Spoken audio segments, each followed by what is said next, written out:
আপনাদের সাথে খুবই সুন্দর একটা প্রেগেন্সি। আসলে আমি সবসময় গিফট দিয়ে থাকি, আর আজকে আমি খুবই সুন্দর একটা গিফট পেলাম। সো একটা আপু ইউকেতে থাকে।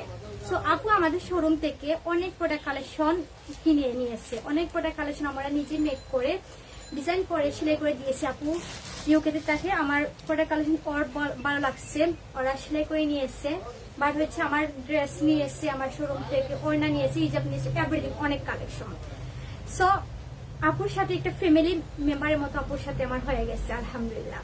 4টা বছর আপনারা এত পরিমাণ ভালোবাসা দিয়েছেন, আর আপুর সাথে আমার এত পরিমাণ সম্পর্ক।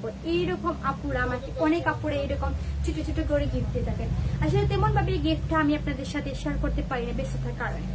আর এখন যেহেতু এরকম একটা ছোট্ট একটা গিফট পেলাম, সো আসলে কিছু কান্না আসে সুখের জন্য, কিছু কান্না আসে দুঃখের জন্য। আর সত্যি আজকে এই